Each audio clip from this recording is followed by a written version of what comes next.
화면을 보시면요, 이제 숫자가 하나 뜰 텐데요. 어떤 숫자냐면 168이라는 숫자입니다. 혹시 이 숫자가 의미하는 게 무엇일까? 혹시 맞히실 수 있으시겠습니까? 맞히시면은 잠시만요, 장로님. 맞추시면은 저랑 차 한잔 할 수 있는 기회를 드리겠습니다. 대신에 커피를 사셔야 됩니다. 맞히실 분 계십니까? 예, 장로님 혹시 뭔지 아시겠습니까? 키요? 제가 저렇게 작나요? 기분이 상당히 나쁜데. 예, 저 170은 넘습니다. 예. 혹시 168이 어떤 걸 의미하는지 아시겠습니까? IQ요? 네, 손 들고 말하는 분이 아무도 없는 관계로 저랑 차 마시기 싫다로 받아들이겠습니다. 답은 뭐냐? 일주일을 시간으로 계산할 때입니다. 24시간을 7일을 곱하면요, 이제 168이라는 시간이 나옵니다. 이 시간이 길게 느껴지실 수도 있고 되게 짧게 느껴지실 수도 있는데요. 중요한 건 사실 길고 짧은 게 아니죠. 중요한 것은 뭐냐? 이 시간 가운데 내가 얼마나 잘 살아내고 있느냐, 얼마나 값진 것을 하고 있느냐, 그게 가장 중요하다라고 생각합니다. 제가 오늘 이렇게 말씀드리는 이유는 여러분들에게 한번 묻고 싶었던 것이 있었습니다. 그것은 바로 여러분들은 얼마나 기도하고 계신가라는 것입니다. 이 168시간이라는 이 시간 가운데에 여러분이 얼마나 기도하고 계신가? 아니면 다르게 질문해 본다면요, 얼마나 기도를 해야 적당한가라는 것입니다. 오늘 말씀을 보면 17절에 이게 정말 가능한가라는 마음이 드는 말씀이 등장하죠. 17절에 쉬지 말고 기도하라 라고 말씀하고 있습니다. 쉬지 말고 기도하라. 여기서 쉬지 말고라는 것은 지속적인, 끊임없는 이라는 의미를 가진 단어입니다. 그러니까 쉽게 이야기해서 쉬지 말고 기도하라는 것은 그냥 계속 기도하다라는 것이죠. 내 사랑하는 성도님들, 이렇게 쉬지 않고 기도하는 것이 과연 가능합니까? 만약에 이것이 가능하려면요, 누구도 일을 해서는 안 되죠. 일을 하지 않고 기도만 해야 됩니다. 하나님이요, 하늘에서 만나를 내려주셔갖고 너희 계속 기도해라 라고 할지라도요, 중요한 것은 만나를 내려주셨으면 만나를 뭐 하는 시간이 있습니까? 거둬야 되는 시간이 있다라는 사실입니다. 그래서 거두는 시간에는 기도를 할 수가 없죠. 그래서 우리가 조금만 생각해 본다면 쉬지 말고 기도하라는 거 이거 불가능한 말씀 아닌가? 라고 생각할 수 있습니다. 그런데 그것은 문자적으로 생각했을 때입니다. 제가 재밌게 본 책 중에 김용봉 목사님이 쓰신 이 사김의 기도라는 책이 있습니다. 이 사김의 기도라는 책을 보시면요, 이 쉬지 말고 기도하라 라는 이 의미를 무엇으로 설명하고 있냐, 이제 동행으로 소개하고 있습니다. 동행, 하나님과 동행하는 것이 바로 쉬지 말고 기도하는 것의 진짜 의미다라고 이야기해주고 있다라는 것이죠. 책의 글귀를 좀 읽어드리면 이렇게 말씀합니다. 살아계신 하나님의 영을 만나고 함께 살아가는 것, 그것이 쉬지 않는 기도의 삶이다. 순간순간 주어진 일을 하나님께 드리는 제물로 생각하고 전심을 다하는 것이 몸으로 드리는 기도다 라고 이제 이렇게 말을 합니다. 그래서 제가 이것을 토대로 이해한 두 가지가 있는데, 첫 번째는요, 매 순간 하나님께 여쭈어 보는 것입니다. 우리 사랑하는 성도님들, 하루 동안 하나님을 얼마나 의식하고 사십니까? 하루 동안 하나님에게 얼마나 나의 인생을 여쭈며 살아가고 계십니까? 그러니까 흔히 우리가 일을 할 때, 밥을 할 때, 또한 여러 가지 어떤 활동을 할 때, 청소를 할 때, 공부를 할 때 하나님 앞에 하나님 어떻게 할까요? 이것을 여쭤보는 것이죠. 예를 들어서 남편이 설거지를 하다가 그릇을 깼습니다. 그러면 어떻게 해야겠습니까? 이거부터 하셔야겠습니까? 차분한 마음을 가지고 하나님 어떻게 해야 될까요? 그러면은 사랑스러운 눈빛으로 변할 것입니다. 다치지 않았어? 이렇게가 나오겠죠. 이 남편이 절대 제 경험담 아닙니다. 빨래를 하는데 색깔 빨래와 흰 빨래를 같이 해서 색깔 빨래를 하얀 빨래를 다 망해놓은 겁니다. 다 물들여 버린 거죠. 근데 여러분들은 어떻게 하시겠습니까? 화를 내시겠습니까? 아유, 저 화상 이러면서 그러시겠습니까? 아니죠. 하나님, 제가 어떻게 해야 될까요? 절대 경험담 아닙니다. 하나님, 제가 어떻게 해야 될까요? 우리가 운전을 할 때도 여러 가지 상황과 순간들이 있습니다. 정말 화나는 순간도 있고 정말 그리스도인으로서 참 견디기 어려운 상황도 분명 존재합니다. 그럴 때마다 우리가 쉬지 말고 기도하는 태도는 무엇입니까? 순간순간마다 하나님 어떻게 할까요? 하나님 저희가 어떻게 하는 게 맞습니까? 라는 것을 우리가 묻고 나아가는 그것이야말로 우리가 진정 쉬지 않고 기도하는 그 태도라는 것이죠. 자, 그런가 하면 제가 이해한 두 번째는 무엇이냐? 우리가 기도를 했다면 그렇게 살아야 된다는 사실입니다. 예를 들어서 어떤 학생이 시험을 맞아서 하나님 좋은 성적 맞게 해주십시오 라고 기도했다면 그 학생이 기도를 이루는 삶은 무엇이죠? 공부를 하는 것입니다. 시험 공부를 최선을 다하는 것이 그가 기도하는 삶을 사는 것이죠. 이게 바로 쉬지 않고 기도하는 모습이다라는 것입니다. 다른 예를 든다면 이제 청년부 수련회가 돌아오지 않았습니까? 청년부 수련회가 이제 있을 때 주님 우리 청년들에게 많은 은혜를 주시고 이렇게 기도하신다면은 당연히 이제 거기에 따라서 뭐도 하셔야 되는 거죠. 찬조도 좀 해주시고 오늘 좀 마음 먹고 나왔습니다. 주님 오병의 이어의 기적을 주십시오 하면서 이렇게 감사합니다. 이시영 목사님을 통해서 큰 은혜가 있기를 소망합니다 라고 기도하셨으면 설교 때마다 뭘 해야 됩니까? 아멘을 열심히 하셔야죠. 할렐루야. 역시 이럴 때만 잘하시죠. 하나님의 영광을 위해서 내가 기도했다. 그러면 하나님의 영광을 위해서 살아내는 것, 그게 바로 하나님과 동행하는 삶이고 그것이 바로 쉬지 않고 쉬지 말고 기도하는 자의 태도라는 사실입니다. 사랑하는 성도님들, 우리 성도님들께서는 어떠한 삶을 살고 계십니까? 우리가 조금 솔직해지셨으면 좋겠습니다. 사실 우리는 기도하지만 우리 실상 그 기도의 삶을 살아가지 않을 때가 너무나도 많이 있다는 사실입니다. 오늘 말씀 가운데에 18절은 범사에 감사하라 라고 말씀하고 있습니다. 누가 범사에 감사할 수 있을까? 그것은 당연히 하나님과 동행하는 삶이 감사할 수 있다는 것입니다. 왜 그렇습니까? 이 하나님과 동행하는 사람들은 쉬지 않고 하나님과 교제, 기도, 그것을 하고 있기 때문에 순간순간 하나님의 은혜가 있다는 것, 하나님의 역사가 있다는 것을 깨닫습니다. 아무리 사소한 것이라고 한들 그것을 통해서 하나님께 감탄하며 하나님께 감사하는 삶을 살 수 있다는 것이죠. 주변에 보면 헤어스타일에 굉장히 민감한 우리 분들이 계십니다. 그래서 머리가 조금만 변화를 해도 금방 알아차려 버리는 분들이 계시죠. 근데 그런 분들의 특징이 뭔지 아시죠? 그런 분들은 헤어스타일에 뭐가 있습니까? 많은 관심을 가지고 사는 분들이시죠. 헤어스타일에 관심을 갖는 분들이 누가 이렇게 조금의 변화에도 민감하게 반응하는 것처럼 우리도 마찬가지입니다.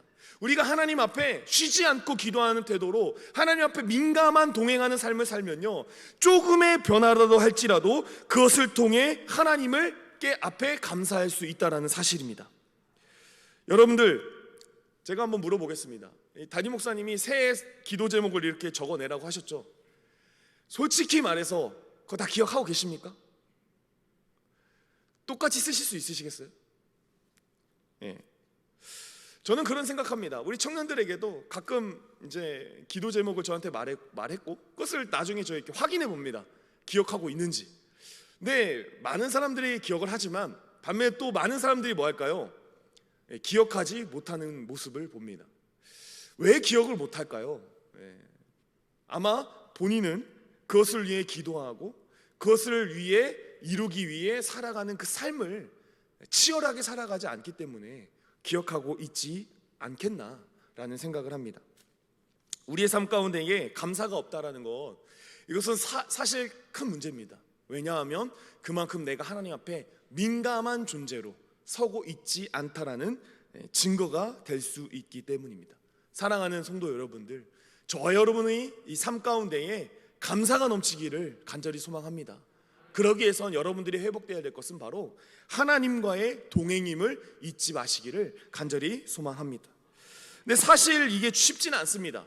굉장히 어렵습니다. 그러나 중요한 것은요, 우리 모두가 할 수 있다라는 것이죠. 왜냐하면 쉬지 말고 기도하는 예수님께서 우리와 함께 계시기 때문입니다. 예수님께서 오늘도 우리 가운데 함께 거하셔서 우리를 도와주시는 거죠. 항상 쉬지 않고 기도하셨던, 항상 하나님과 동행하셨던 그 예수 그리스도께서 우리와 항상 함께하여 주시기 때문에 우리가 이것을 의지하며 나아간다면 그 예수님의 능력을 체험할 수 있다라는 사실입니다. 저와 여러분이 올 한 해 이런 기도의 능력을 체험하는 귀한 성도님들이 되시기를 진심으로 소망합니다. 지금까지 제가 이제 말씀드리는 것은 뭐냐? 삶이 곧 기도다, 이 말씀드리고 있는 겁니다. 그런데 제가 여기까지만 말씀드리면요, 꼭 기도 안 하시는 분들이 와, 이시영 목사님이 그 삶이 중요하대, 그러니까 내가 기도를 안 할게, 이렇게 이제 정당하시는 분이 있다라는 생각이 들어서 한 가지 더 말씀드리면, 그것은 뭐냐? 누가 하나님과 동행하는 삶을 살 수 있겠는가? 그것은 바로 기도하는 삶이 있는 사람입니다. 그러니까 여기서 말하는 기도하는 삶은 우리가 흔히 말하는 각을 잡고 정해진 시간에 기도하는 것, 그렇게 기도하는 사람이 하나님 앞에 동행하는 삶을 살 수 있다라는 것입니다. 사실 제가 여러분들에게 나눴던 이 전반 부분은 우리에게 문제가 되지 않을 수 있고요, 우리의 근본적인 원인은 기도가 없다라는 사실입니다. 예수님께서는요, 하나님과 동행하는 삶을 사는 비결이 있으셨는데, 그것은 누가복음 22장 39절의 말씀입니다. 우리 함께 읽어보도록 하겠습니다. 시작. 예수께서 나가사 습관을 따라 갈람산에 가심에 제자들도 따라갔더니. 우리가 너무나도 잘 알고 있는 이 예수 그리스도께서 하나님과 동행하는 삶을 살 수 있었던 것은 그는 항상 습관을 쫓아 기도하는 그런 일들을 했다라는 사실입니다. 구약에 기도하면 생각나는 인물 중에 저는 다니엘이 있습니다. 이 다니엘은요, 정말 위대한 사람이었고요, 그 다니엘은요, 그 모습을 통해서 하나님께 영광을 돌리는 놀라운 은혜의 사람이었습니다. 그런 다니엘을 정말 균형 잡아주고 중심 잡아주고 했던 것은 바로 습관을 쫓아 하는 기도였습니다. 아시다시피 다니엘이 하루에 아침, 점심, 저녁 이렇게 3번 기도하는 습관이 있었죠. 그 습관이 그를 하나님과 동행하는 자로 인도했다라는 사실입니다. 오늘날 우리가 기도자가 되고 싶다, 우리가 행함이 있는 믿음이 되고 싶다, 우리가 하나님 앞에 바른 예배자가 되고 싶다라고 한다면요, 정말 회복해야 되는 것은 바로 삶의 기도, 습관을 쫓아하는 기도가 있어야 된다라는 사실입니다. 말씀을 준비하면서 이 마중물이 생각났습니다. 우리 마중물이 뭔지 아시죠? 펌프질을 할 때 물을 끌어올리기 위하여 위에서 붓는 이 물, 그것을 이제 마중물이라고 하지 않습니까? 근데 지금은 이제 꼭지만 틀면은 이제 물이 나오지만요, 예전에 이제 사실 저도 마중물 세대는 아니고요, 저보다 훨씬 이전에 이 어르신, 우리 어른들은 이 마중물을 써서 이 펌프로 물을 올렸는데요, 아시다시피 이제 지하수에 물을 올리기 위해서는 일정량의 물을 넣고 붓고 이 펌프질을 했을 때 물이 나오게 됩니다.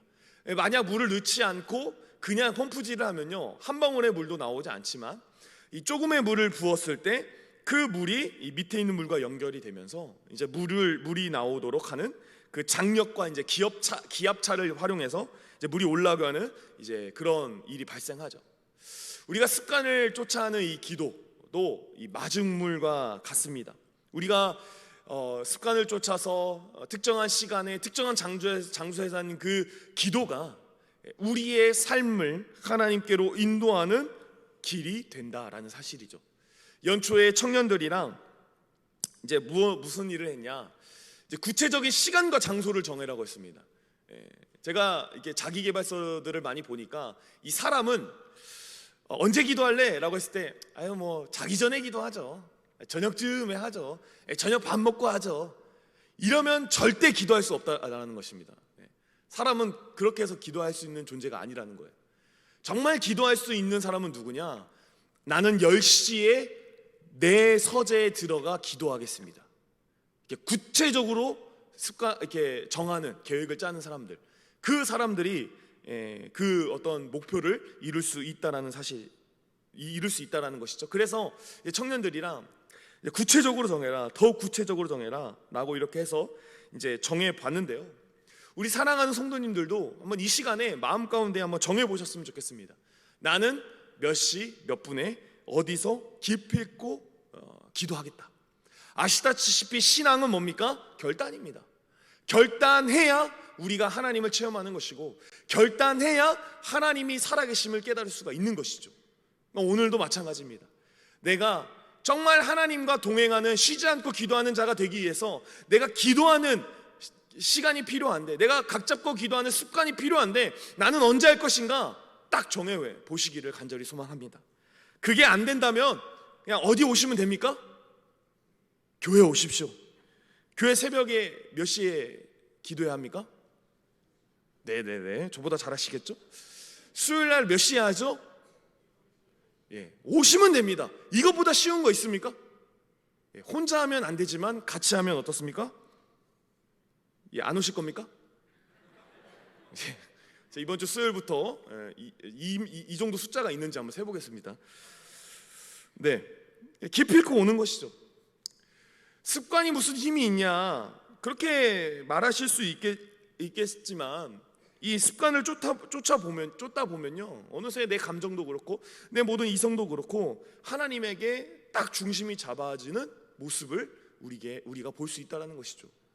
무조건 뭐 우리가 수련회 다음 날처럼 막 감정이 막 불어올라서 나는 기도를 결심하겠습니다 해서 기도하는 게 아니라, 내가 비록 마음은 적지만 하나님 앞에 뭔가 결단하겠다, 내가 정말 마음이 참 강박하여서 하기가 어렵지만 그래도 내가 하나님 앞에 결단을 해보겠다, 습관을 쫓아보겠다, 내 감정은 어떠한들 한번 내가 이 시간만큼은 지켜보겠다 라고 작정했을 때 그게 역사가 있다는 사실입니다.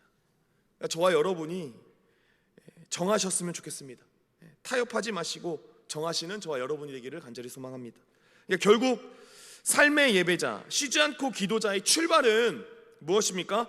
평소에 꾸준히 기도하지 않으면 기도할 수 없다라는 사실입니다.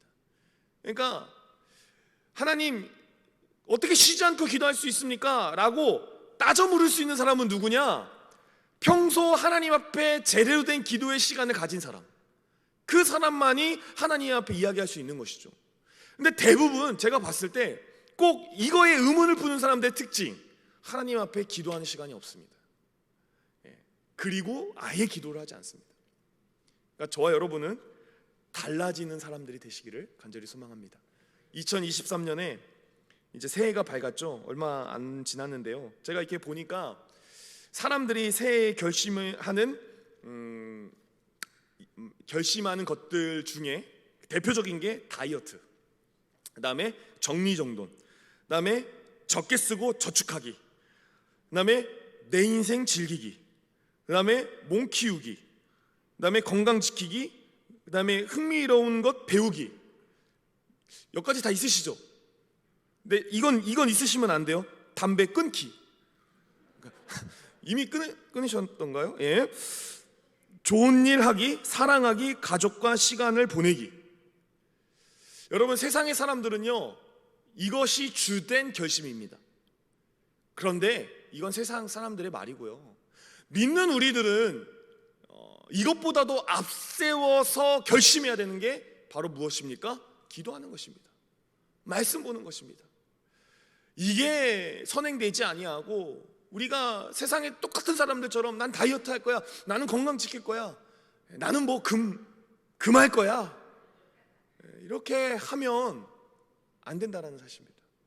2023년 이 새해에 세상의 관점에서 결심하는 것들을 결심하지 마시고 정말 신앙인으로서, 하나님을 믿는 믿음의 자녀로서 올 한 해 기도를 다짐하는 저와 여러분이 되기를 간절히 소망합니다.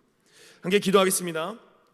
하나님 아버지, 올 한 해 우리가 기도의 역사를 보는 자들이 되기를 간절히 소망합니다. 삶의 현장에서 우리 성도들이 함께 결단하고 함께 기도하는 놀라운 역사 있을 수 있도록, 그리하여서 삶의 순간순간마다 살아계신 하나님을 경험하는 우리 모든 성도님들이 될 수 있도록 주여 함께하여 주옵소서. 감사하며 살아계신 예수님의 이름으로 기도드립니다.